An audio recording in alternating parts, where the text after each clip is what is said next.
जय Shri Krishna. गीताधाम Gurukul online classes में आज हम कक्षा 8 का विषय है नागरिक शास्त्र, जो सामाजिक विज्ञान का ही तीसरी पुस्तक है। पुस्तक का नाम है सामाजिक व राजनीतिक जीवन 3 भाग, अध्याय पहला, भारतीय संविधान। हम इसमें संविधान क्या होता है, संविधान की आवश्यकता क्यों होती है, किस तरह का संविधान होना चाहिए, संविधान में बदलाव की जरूरत कब होनी चाहिए, किन देशों में संविधान की उम्मीद की जाती है, इनके बारे में पढ़ा। आज हम पढ़ेंगे भारतीय संविधान के मुख्य लक्षण। क्या पढ़ेंगे? भारतीय संविधान के मुख्य लक्षण। क्या मुख्य लक्षण? भारतीय संविधान के मुख्य लक्षण। 20वीं सदी के आते आते भारतीय राष्ट्रीय आंदोलन कई दशक पुराना हो चुका था। स्वतंत्रता संघर्ष के दौरान राष्ट्रवादियों ने इस बात पर काफी विचार किया कि स्वतंत्र भारत किस तरह का होना चाहिए। हमारे आंदोलनकारियों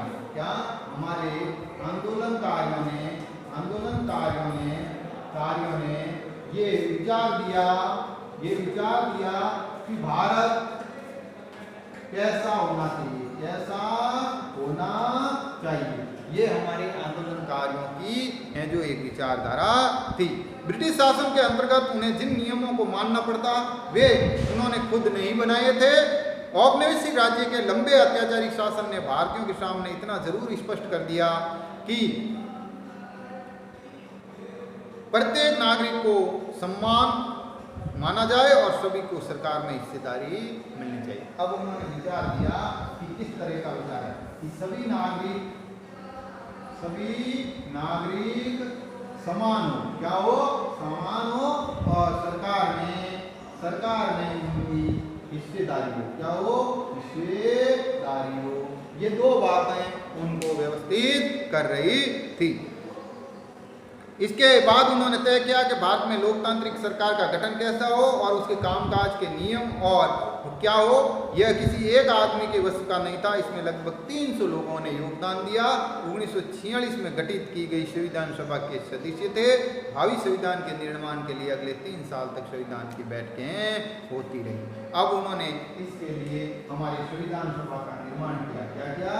संविधान सभा का निर्माण किया। क्या निर्माण किया? और 1946 में, कब? 1946 में, और 3 साल बाद 1949 में संविधान बना। ये हमने पहले पढ़ लिया था। और लगभग इसमें 300 लोगों का, कितना? 300 लोगों का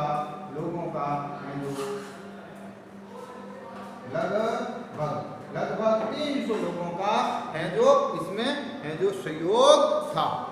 अब इन्होंने जो तय किया कि भारत का संविधान कैसा होना चाहिए, मुख्य लक्षण क्या था, तो सबसे पहले संघवाद। क्या था? संघवाद की बात थी। क्या थी? संघवाद की बात थी। इसका मतलब है कि देश में एक से ज्यादा राज्यों की सरकारें होना। क्या थी? सरकारों का अलग अलग स्तर होना। एक संघ की सरकार होगी और राज्यों की घटक सरकारें या घटकों की सरकारें। दो तरह की सरकारें होने का है जो बात था कि राज्यों की अपने अपने, जब हमारा देश आजाद हुआ तब 14 राज्य थे, आज हमारे पास 29 राज्य हैं। तो इस तरह से घटक और अलग और एक देश की सरकार होगी भारत सरकार, जो आप पहले पढ़ चुके हो। दूसरा था इसमें संसदीय शासन पद्धति। कैसी? दूसरी जो बात थी वो थी संसदीय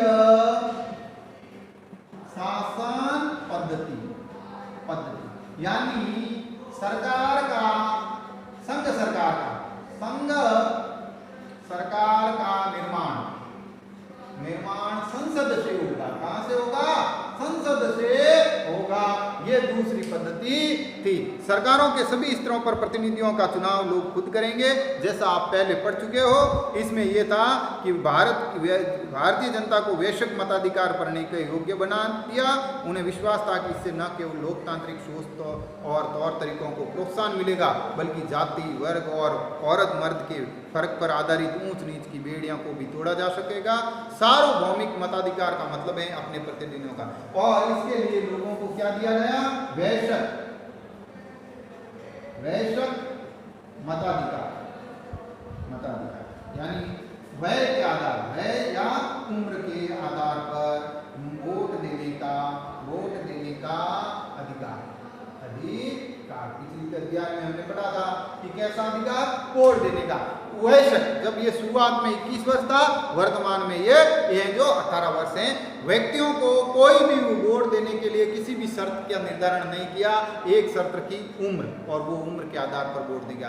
ऊंच नीच, जाति, धर्म और स्त्री पुरुष, अनपढ़ पढ़ा लिखा, ये कोई तरह का है जो अमीर गरीब किसी तरह का भेदभाव नहीं रखा।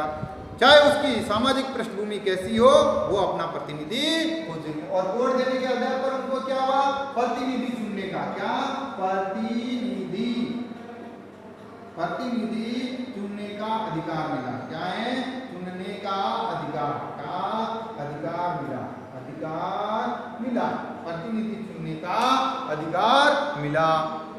तीसरा था शक्तियों का बंटवारा। क्या था, तीसरा जो संविधान में लक्षण है वो है शक्तियों का बंटवारा। क्या है, शक्तियों का बंटवारा,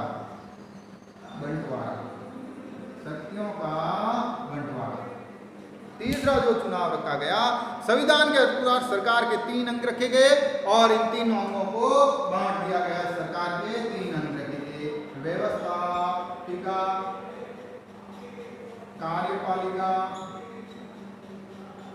और न्यायपालिका। ये 3 कहाँ रखे गए, इनमें अपनी अपनी शक्तियों को बांट दिया गया। सरकार किसी भी शाखा का दुरुपयोग नहीं करेगा इसके आधार पर, और सब एक दूसरे से अलग होगी। तो इस प्रकार एक दूसरे पर उनका अंकुश खत्म हो जाएगा और उनके बीच संतुलन रहेगा। चौथा रखा गया मौलिक अधिकार। क्या रखा गया, चौथा अधिकार रखा गया मौलिक अधिकार, कि संविधान में मौलिक अधिकार हो। क्या हो, मौलिक अधिकार हो। किसको, व्यक्तियों को। किसके विरुद्ध, सरकार के। किसके, सरकार के विरुद्ध।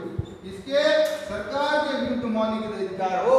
व्यक्तियों को अपने जो इन मौलिक अधिकारों के आधार पर है जो दिया गया। हमारे देश में अलग अलग मौलिक अधिकार दिए गए, उसकी आपको लिस्ट भेज दी जाएगी। और चौथा रखा गया था, वो आपका रखा गया था है जो धर्मनिरपेक्षता। कौन सा रखा गया, धर्मनिरपेक्षता। ये संविधान के लक्षण थे। 5वां जो रखा गया, धर्मनिरपेक्षता।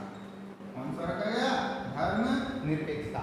यानी मौलिक अधिकारों का क्या मानना था, मौलिक अधिकारों का अर्थ था कि औपनिवेशिक शासक में राष्ट्रवादियों ने के दिमाग में राज्य के प्रति संदेह का भाव जो पैदा हुआ, इसलिए राष्ट्रवादी चाहते थे कि स्वतंत्र भारत में राज्यों की सत्ता के दुरुपयोग से बचने के लिए कुछ लिखित अधिकार होने चाहिए। लिया जा मौलिक अधिकार देश के सभी नागरिकों को सत्ता के मनमाने और निरकुंश इस्तेमाल से बचाते हैं। इस तरह संविधान राज्य और अन्य व्यक्तियों के समक्ष व्यक्तियों के अधिकारों की रक्षा करता है।